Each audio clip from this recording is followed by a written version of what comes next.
If you own XPRP or you're thinking about buying it, this next 15 minutes is going to save you a lot of confusion.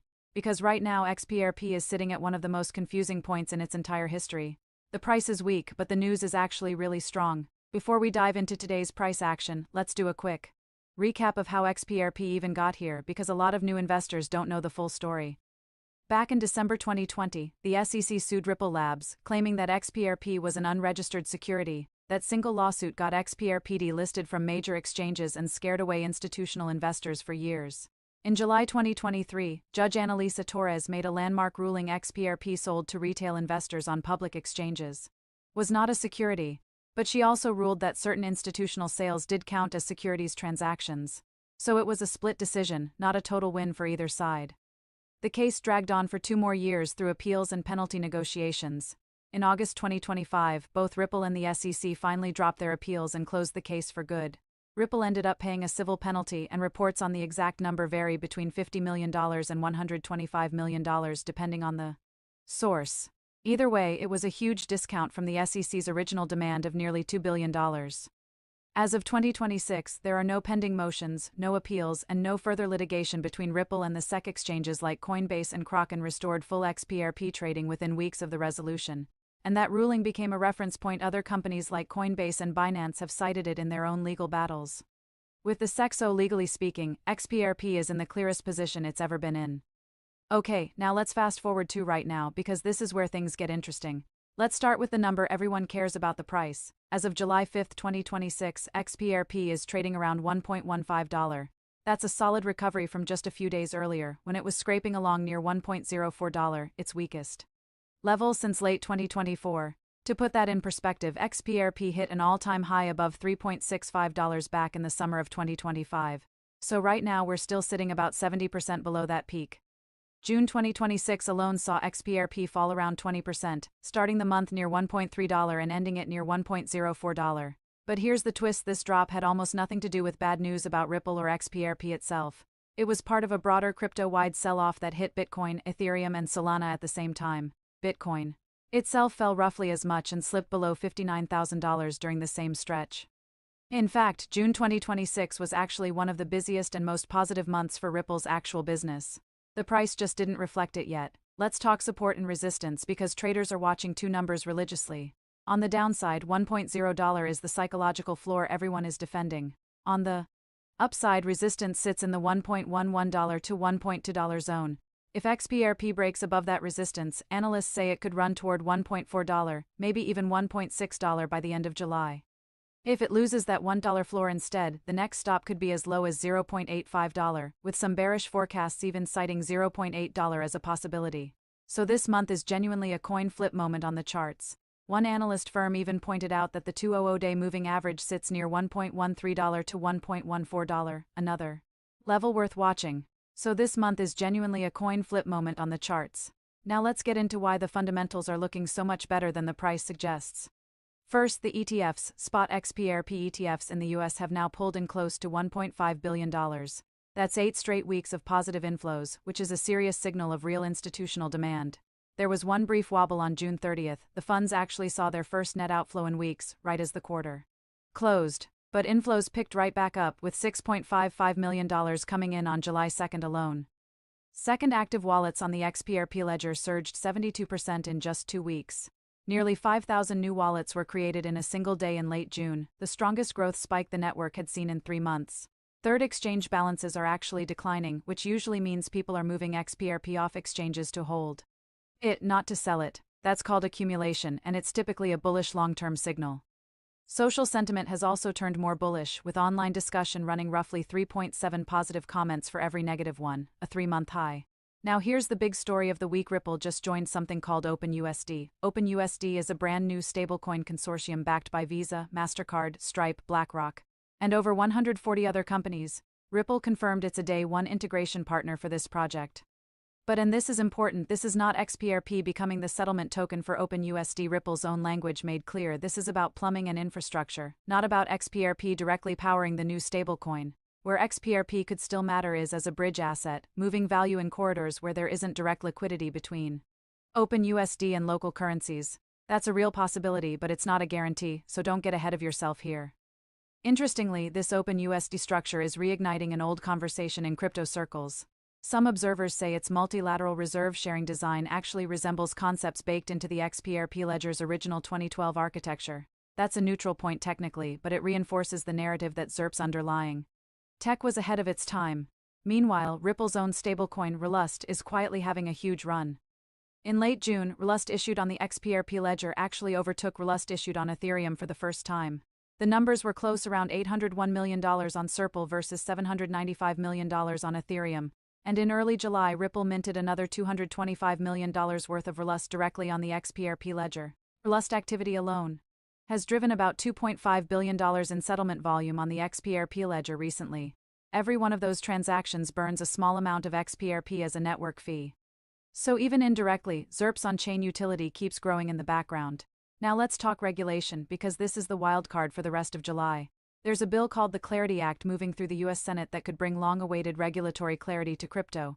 It would permanently classify XRP as a digital commodity, not a security under federal law. It already passed the House back in July 2025 with a strong bipartisan vote. It was originally expected to get a Senate vote around July 4, 2026. That vote didn't happen, and the Senate is now in recess until July 13. So the real action window is the second half of July before Congress breaks again for the August recess. Passing the Senate needs 60 votes, which means roughly 7 Democrats have to cross the aisle. Betting markets have actually cooled on this. Odds of passage in 2026 dropped from around 74% a month ago to under 50% now. But there's a data point worth remembering. Back in May, when a Senate committee just advanced an earlier version of this bill, XRP jumped about 4.5% in a single day. So if this bill does move forward, expect the market to react fast. And if it fails to clear the Senate before the August recess, analysts warn its 2026 chances fade quickly. On the state level, there's also California's Digital Financial Assets Law, which took effect on July 1, 2026. It creates stricter compliance rules for crypto companies operating there. So far, there's been no reported enforcement action against Ripple under this new law. On the technology side, the XRP ledger itself just got safer. In late June, developers rolled out version 3.2.0, patching critical vulnerabilities found during an independent security audit by a firm called Common Prefix. That same update also renamed the core server software from Rippled to Zerpled and cut node memory usage by up to 40%. Back in May, an amendment called Fix Cleanup 3.1.3 resolved bugs affecting ENFs, vaults, and the lending protocol. And since March, Ripple's developers have been using AI-assisted testing and red teams to catch vulnerabilities before they ever hit the main network. None of this is flashy, but it's exactly the kind of groundwork that makes big institutions comfortable building on the XRP ledger. Looking ahead, there are a few upcoming protocol upgrades worth knowing about. There's a batch amendment planned, which will let transactions bundle together atomically for more complex swaps. There's also an institutional lending protocol in the works, bringing fixed-term credit markets directly onto the XRP ledger. And there's a privacy and programmability suite planned, which would add zero-knowledge proofs for confidential transactions. Put together, these upgrades are aimed squarely at making the ledger attractive to banks and large institutions, not retail hype. Let's also touch on the monthly escrow release, because new viewers always ask about this. Ripple releases up to 1 billion XRP from escrow every single month. Most of it gets locked right back into a new escrow contract, so only a small portion actually enters circulation. Still, some traders view this as ongoing sell pressure, and it's part of why the price hasn't caught up to the good news yet. On the business side, Ripple has been expanding aggressively since the lawsuit ended. It acquired a prime brokerage firm called Hidden Road in 2025 for around $1.25 billion. It also completed a $500 million funding round in the middle of 2025.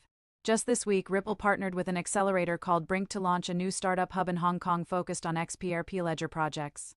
And earlier this year, Luxembourg's financial regulator gave Ripple preliminary approval to operate as a licensed crypto asset service provider there. So while the token price has been rocky, the company behind it keeps signing deals and expanding its footprint. Now let's talk about what Wall Street thinks longer term, because forecasts vary a lot. Standard Chartered actually cut its year-end 2026 target for XRP from $8.0 down to $2.8 after a sharp sell-off earlier this year. But interestingly, they left their 2030 target unchanged at $28.0, suggesting they still believe in the long-term story. Other analyst platforms like CoinCodex and Changely expect XRP to range between $1.15 and $1.25 by the end of July. More bullish voices point to JP Morgan's forecast of $4 to $8.4 billion in ETF inflows over the first year if institutional demand holds up. Some longer-range forecasts even go as high as $12 to $29 by 2030, with a few outlier predictions reaching $35 to $40. Just remember, all of these are predictions, not guarantees, and crypto forecasting has a rough track record overall. Let's zoom into the derivatives market for a moment because it tells its own story. Open interest in XRP futures has stabilized around 400 million tokens in recent months. The open interest turnover ratio has also been steady near 0.71, meaning there haven't been wild spikes in speculative betting. That's actually a healthy sign. It means the market isn't overheated with leverage right now. Some analysts say a sudden spike in that ratio could be an early warning sign of a bigger volatility move coming. On the seasonal side, here's a fun fact longtime XRP holders like to bring up. July has historically been XRP's strongest month of the year, averaging around a 10% gain. But this July opens with the broader market still nervous, so that seasonal edge is far less reliable than usual this time.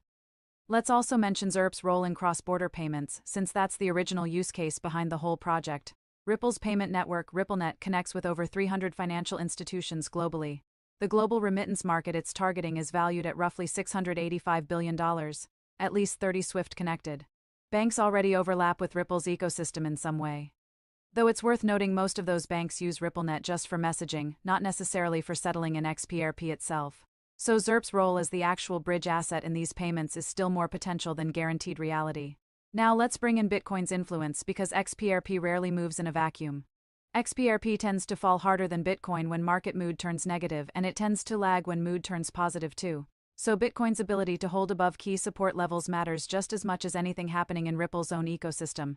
If Bitcoin stabilizes and institutions keep flowing back into crypto broadly, that risk appetite tends to lift XRP along with it.